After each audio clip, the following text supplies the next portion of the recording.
Welcome back, brothers and sisters. I am Braden. This is Langley Outdoors Academy, the place where we not only talk about what's going on in the gun world, but also how we're going to fix it together. And my brothers and sisters, Liberty Safes needs to send a case of Bud Light to Governor Lujan Grisham in New Mexico because she just pulled their butt right out of the headlines. I mean, it was kind of a hold my beer situation if I've ever seen one. But that is what we're going to break down today because this is a bigger story than what is originally being covered. Yes, is there lawsuits? 100%. Is it unconstitutional? Abso-freaking-lutely. Is no one, even New Mexico, supporting this? Yes. Are other Democrats just completely throwing her to the wind and under the buses? Yes. But there's something much bigger here because wouldn't you know the people who we're not hearing about? Because as we always cover on this channel, it's not necessarily about what you're seeing. It's about who is behind the scenes not saying anything. And that is what we're going to talk about right now. Everything will be linked in the description box below, and I can't wait to hear what you guys think about this one, and make sure you hit that like button, subscribe to the channel, and turn the notification bell on. We're going to say a quick word from our sponsor, and then we are going to hit this. Now, the vest you're seeing me wear is from Bullet Safe, and they've sponsored these videos. Bullet Safe is on a mission to be the #1 provider for safety equipment such as this for not only the civilian, but also the security market. Now, the VP3 that I'm wearing comes in at $299.97, which makes it completely affordable and provides up to or better than Kevlar protection. This thing is NIJ level 3 tested. You are talking about up to 44 Magnum stopping on this bad boy. They've made it concealable, discreet, comfortable, and breathable. It's modular and upgradable, and in comparison to previous models, it's 50% thinner and 25% lighter. As you can see, I'm wearing in the filming of this spot, and it is not even adding to any of my dexterity whatsoever. This is something very concealable, and if you're in the market, this might be something just for you, and thank you to Bullet Safe for making this content. All right, my brothers and sisters, as I mentioned, we are going to talk about this whole New Mexico governor thing. It's hard to explain what it is in a very short amount of time, but really, you're talking about the biggest test that I have ever seen from a Democrat politician who's anti-gun, not only for attention for themselves, which, oh, she's getting it, not only for a short expiration of time, which makes no sense for what she's claiming, and also extreme overreach of power with zero support. This is something that is so massive to see the hands behind the curtain, or the hands up the puppet, if you will. Check this out. I'm just going to walk you through a few of the things and show you these people who are not supporting her and throwing her under the bus openly on Twitter. Let me get to the first one. The second one you know, this first one you might not. This is Ted Lieu. Ted Lieu is a congressman POS. Let's just be honest. He's extreme gun control. He is extreme progressive. This guy has never met a gun control provision he doesn't love. Look what he's saying. I support gun safety laws. However, this order from the governor of New Mexico violates the Constitution. No state in the union can suspend the federal Constitution. There is no such thing as a state public health emergency exception to the U.S. Constitution. And just to validate how the paragon of original thought that Davey Hogg is, the exact same tweet. If you've lost Davey Hogg on gun control and Ted Lieu on gun control, you jumped the shark. But I want to bring something to your attention as we go through that. That's just a few of the big names that have done this. Do you know who you haven't heard a word from? And this is the important piece. This is a big element of this. You haven't heard a word from Gavin Newsom. You haven't heard a word from Gretchen Whitmer. You haven't heard a word from the Biden administration.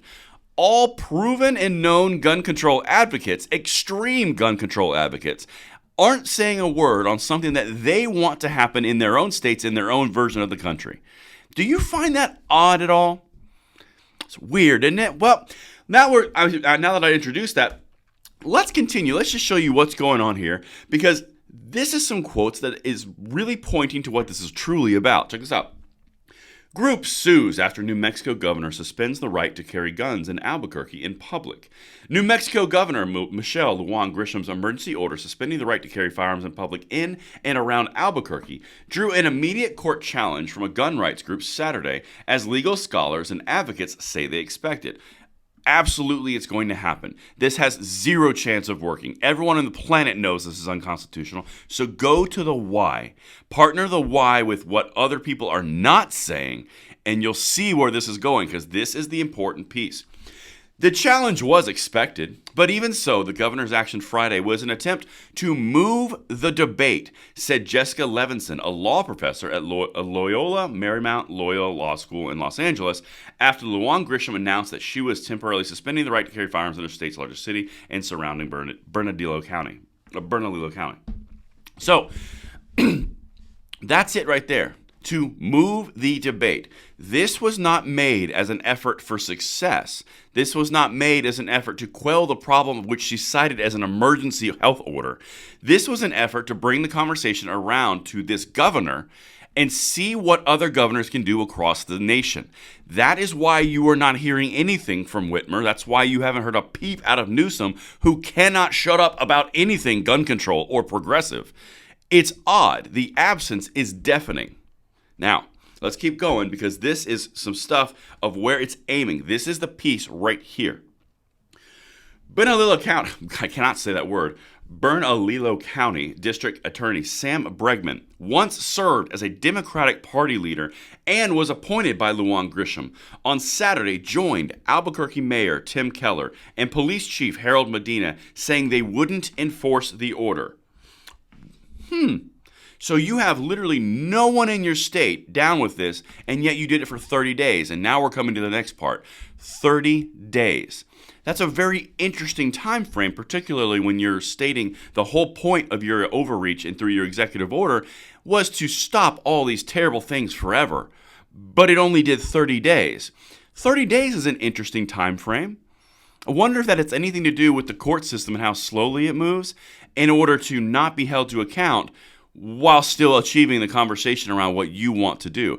Now, don't you find that kind of odd that 30 days was chosen? It's weird, isn't it? Let's continue. Because now is where we start talking about where they're really afraid of. Levinson told the Associated Press Friday over the phone that Lujan Grisham would draw a court fight. No kidding. Saying the governor was, quote, bumping up against the Second Amendment. No doubt about it. Bumping up against the Second Amendment. She just jumped on the Second Amendment, wiped her feet on it a little bit more, then threw it in the dustbin to have it recycled for something more tyrannical. Bumped into the second. Okay, anyway, let's keep going.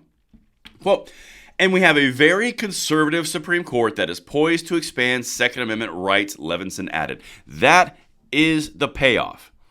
You have a very conservative Supreme Court that is willing to expand gun rights. They don't want this to go that far. Do you think there's any coincidence that legal scholars are saying, well, we are bumping up against the Second Amendment, and we have a Supreme Court poised to expand gun rights further? At the exact same time, you don't hear a peep from the Biden administration, you don't hear a peep from Newsom or Whitmer, all people who have expressed desires to do the exact same thing. You guys seeing what's happening? The governor of New Mexico just jumped the shark, and yes, she might face criminal charges. She might get impeached because she has had impeachment calls for her job. However, if this goes too far from a gun control perspective, this shuts the door on them forever, utilizing emergency powers to, say, shut down gun shops, or to ban the sale of ammo, or to impose taxes on ammo. It opens a door to where it curtails executive power, of which they fully enjoy.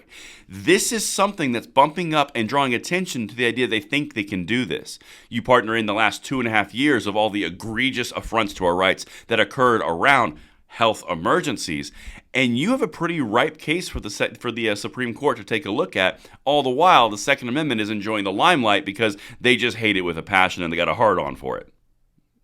Even the governor of New Mexico, I'm just saying. But one more thing for you, because this right here is where it all comes together. By the way, you also haven't heard anything from Shannon Watts or Every Town for Gun Safety or Every Town for Gun Safety or Givers.org, have you? Here we go. Quote, I don't think it will be a political loss for Grisham to be overturned, Levinson said. She can say she did everything she could but was stopped by the courts. Ding! Exactly. The Democratic governor of New Mexico infringes upon the rights of all the citizens in a blatantly obvious unconstitutional order. She points to health emergency powers through health and the epidemic of gun violence. We talked about that consistently. And then there's no concern and no threat of her politically. Weird. Almost like the thing will get struck down, you have no consequences, but you built up your bona fides in the gun control movement, so when you're out of office, you have a place and a job. Weird, isn't it? That's why this is so important. She has to be destroyed politically. She has to be removed from office and potentially face charges for blatantly violating her oath of office, because then is an example to everyone else to stop it. If nothing happens on this, if there is no consequence, if there is no political consequence, you will see this again. This is much bigger than just this governor. Every single Democratic anti-gun person in the nation in a seat of power is watching how this turns out. And that is what I've got for you guys. Let me know what you think in the comments below, and I will see you on the next one. I'm Braden. See you later.